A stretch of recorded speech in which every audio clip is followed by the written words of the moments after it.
Dobrodošli u Agendu Svijet. U proteklim danima uzdrmano je transatlantsko savezništvo, a mnogi su se i zapitali jesu li Sjedinjene Američke Države promijenile stranu i postale saveznik Rusije. I dok se neke izjave predsjednika Trumpa i mnogih utjecajnih republikanaca bitno razlikuju, Europa je, čini se, konačno shvatila da je najbolji jamac svoje sigurnosti ona sama. A da bismo bolje razumjeli kako razmišlja sadašnji stanovnik Bijele kuće, pomoći će nam naš gost John Sitilides, geopolitički stručnjak iz Washingtona, koji je radio kao konzultant u State Departmentu tijekom nekoliko američkih administracija. Mr. Sitilides, welcome to our program. It's great to be with you. Thank you very much for having me. Thank you. First, as a reminder, we will have a short overview of what have been said over the past few days. So let's watch.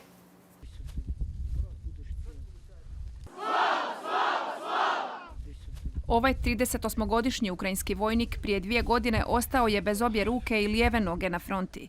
Od trenutka strašne eksplozije zbog koje je ostao invalid, znao je da će se, ako preživi, vratiti na bojište. Життя – це виклик. І тільки той, хто приймає виклики і бореться з ними, він живий.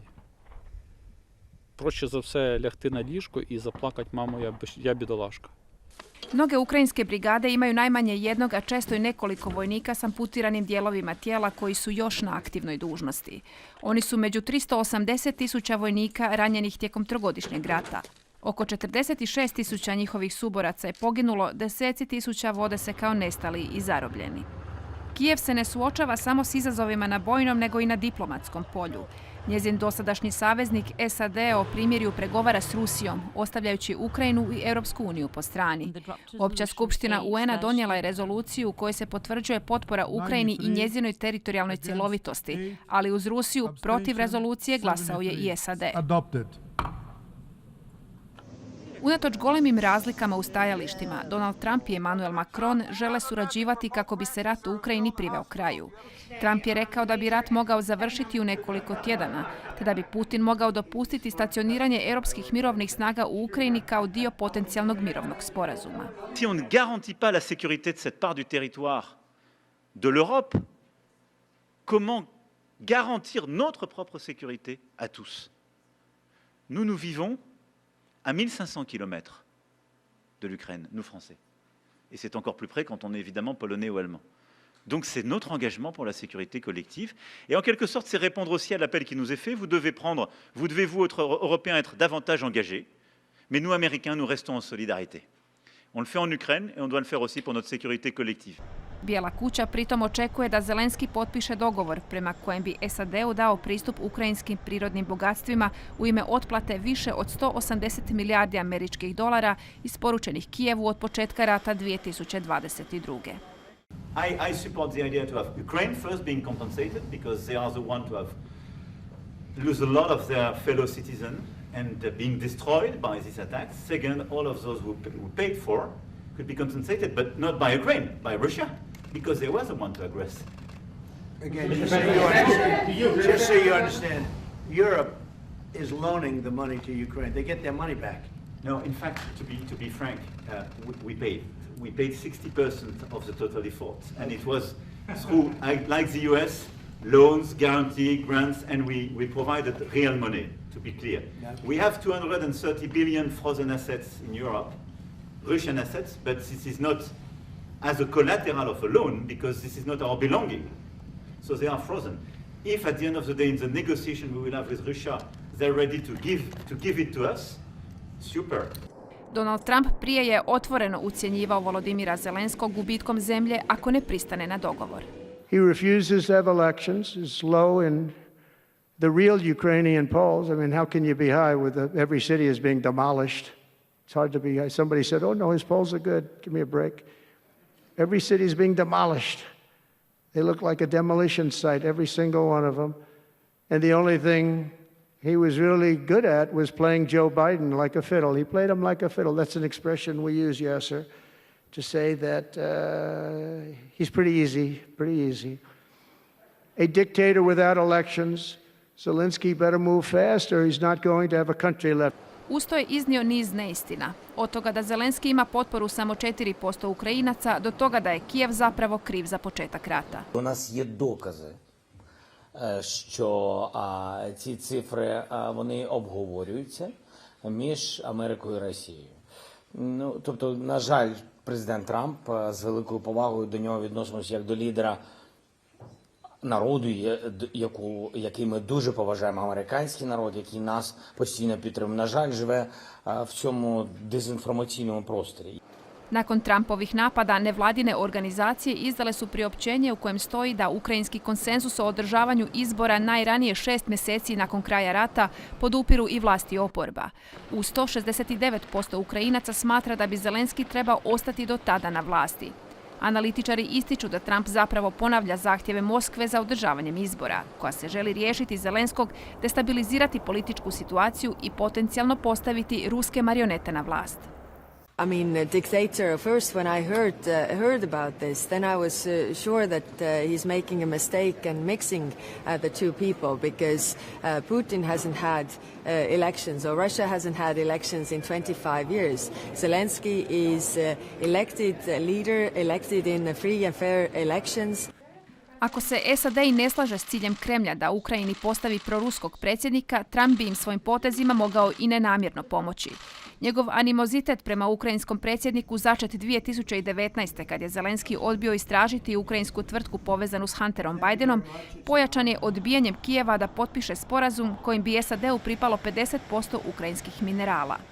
Washington naime zauzvrat nije ponudio nikakva sigurnosna jamstva, zato je Moskva zadovoljna razvojem situacije.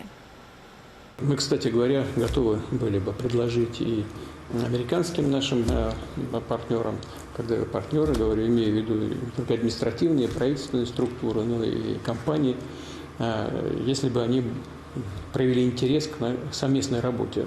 У нас, безусловно, на порядок, я хочу это подчеркнуть, на порядок больше ресурсов подобного рода, чем в Украине. Our teams are already working productively with the U.S. on economic agreement, which we hope to sign in Washington. And President Trump, we would really like to hear from you, because all of our people, all our families are very worried. Will there be support from America? Will America be the leader of the free world? Vrtoglava brzina transformacije američke politike prema Ukrajini i Rusiji ostavila je mnoge Ukrajince umorne od rata u strahu da će dogovor koji su iznudili Washington i Moskva rezultirati izgubljenim teritorijem i ranjivošću na buduću rusku agresiju. Okay, Mr. Sitilides, you were a diplomacy consultant to the Department of State under 4 presidents, all of them in 21st century. So Biden, Trump, Obama, and Bush. You're probably the right person to tell us.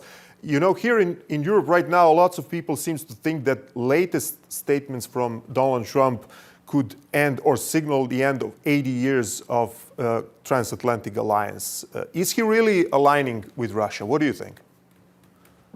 Well, there are several dimensions to your question that I'd like to address. First of all, the fact that we've had 80 years of transatlantic alliance doesn't mean that we're going to have another 80 years the way we've known it. The world has changed radically since the end of World War II. We suffered, as did the people of Croatia, under decades of the Cold War and the separation of Europe into two halves. That was ended over 30 years ago. But we've had a relatively peaceful period since the early 1990s. But I think the major disruptive forces on the world stage really have been the rise of Xi Jinping and a very belligerent China over the last 10 to 12 years. And now, of course, Russian adventurism in Ukraine, in Georgia, and the larger concerns in Europe about the security architecture of the continent going forward.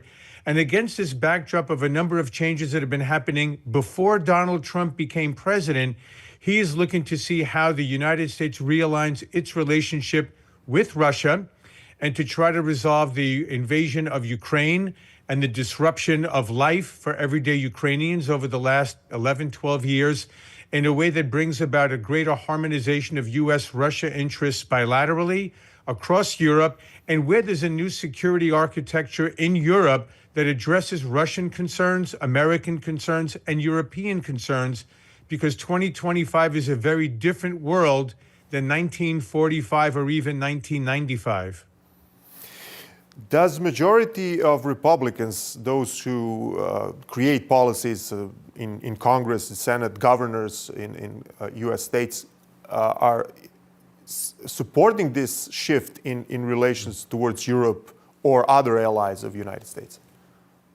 It all depends on the particular issue. There are many Republicans who are still very much committed to the way we've known doing foreign policy, the way we've been comfortable for decades.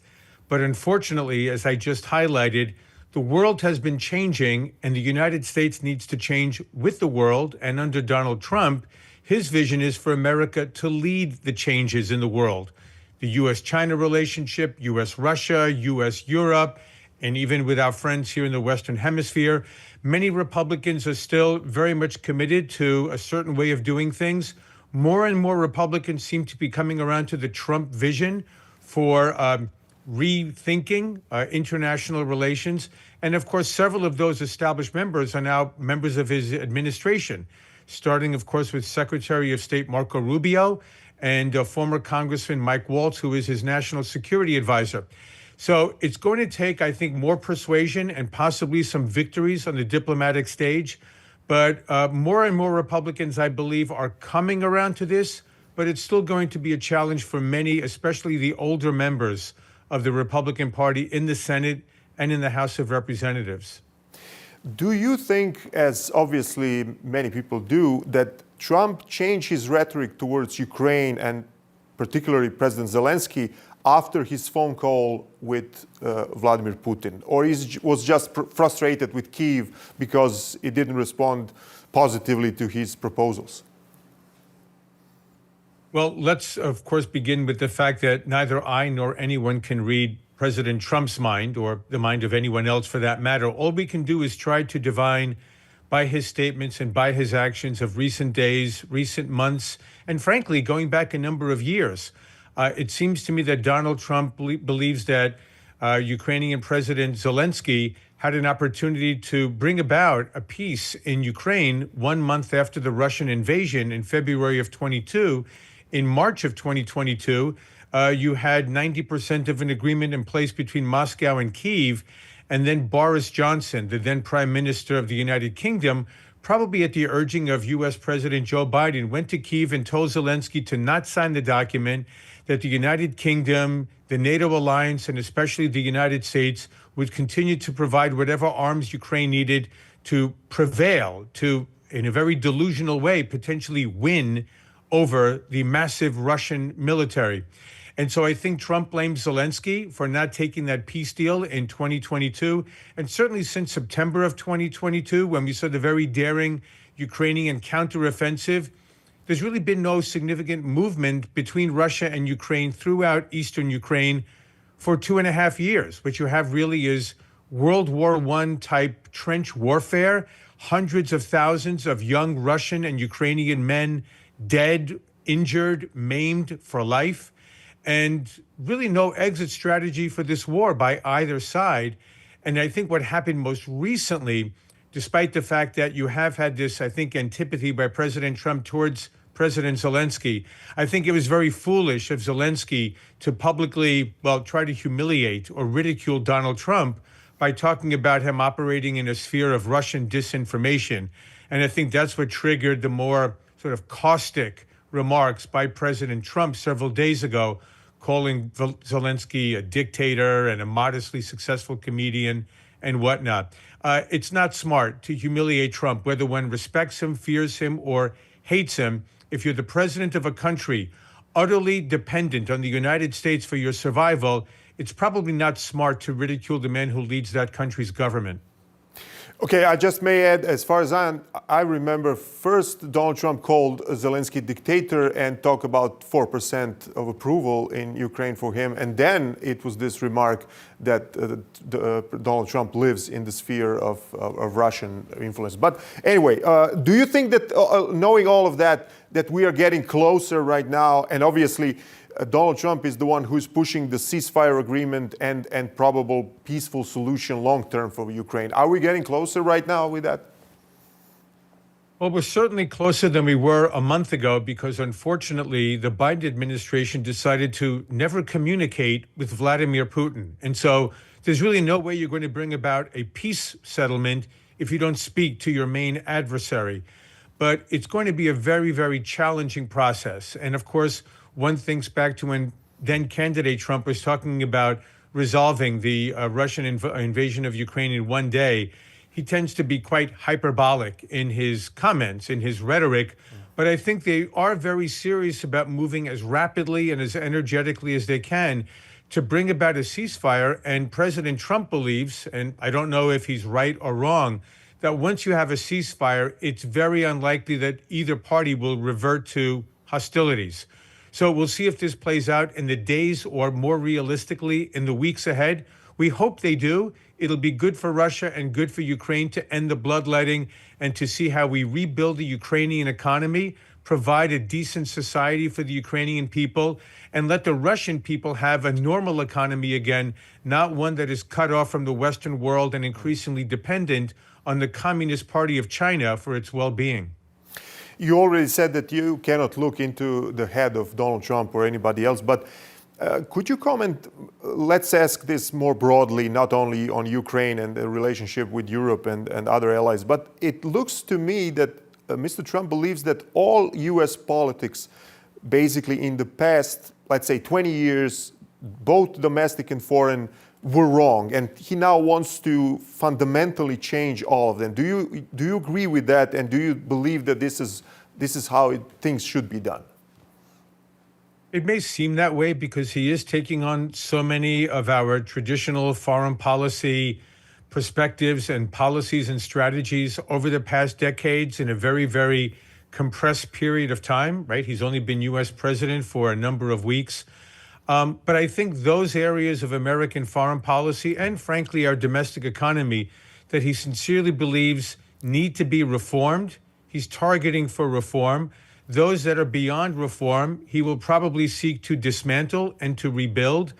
And certainly he feels, as do many Americans, including our political leaders before Trump was reelected, that it was a very foolish strategy on the part of American leaders going back to the Clinton administration to facilitate the growth of the Chinese Communist Party in the mistaken belief that as China became more prosperous and militarily more powerful, that it would join the United States in the so-called international rules-based liberal order, become more consensual, more liberalized, and become a quote-unquote responsible stakeholder. Maybe one of the most foolish diplomatic blunders in modern history on the part of America's leaders towards China. And I think especially now with the Ukraine war, I think President Trump's perspective is it's foolish to drive Russia closer into the arms of the Communist Party of China. What we should be doing is swallowing some very difficult pills, but recognizing that it's in America's and Europe's interest that Russia is not beholden to China, but that there's some type of a condominium between Moscow and NATO, Moscow and the European Union, Moscow and all the peoples of Europe, and look to see how we remake that relationship. And in the Middle East, the idea that Iran is on the cusp of a nuclear weapon that not only can destroy the state of Israel, but also extort and blackmail Sunni Arab countries whose oil and natural gas power the economies of Europe and Asia, is a foolish place for the United States, Europe, Asia, and the Middle East to be. And so he's looking to remake the Middle East in a way that brings about greater stability, greater peace, and protects the trade routes upon which Europe and Asia are so dependent. You already said previously that Donald Trump and his administration moves really fast and very energetically since the January 20th. Obviously, a little bit over 1 month, they're done so many things and so many decisions are made. But could you tell us who creates these policies and agendas of his administration? Is that there one think tank or somehow works differently? No, I don't think it's any one entity, any one individual. I mean, I genuinely believe that many of these larger visions are Donald Trump's. One only has to go to YouTube and look at interviews he's given freely and openly for decades about the mistakes that he believes that American leaders have made with our domestic economy, with our trade relations, with our trade deficits, with China, with Russia, with NATO, with the Iraq war, and the like. He's been thinking this way for years and for decades. I think what's different now is that in many ways he seemed very unprepared for the decision-making apparatus of the White House and the massive federal bureaucracy of the United States government in 2017 when he was first elected president. But I think he's learned. He's also become, I believe, a lot wiser in terms of his outlook on the American economy and the international arena after he survived a near assassination in July of last year. And I think age, experience, wisdom have all come together.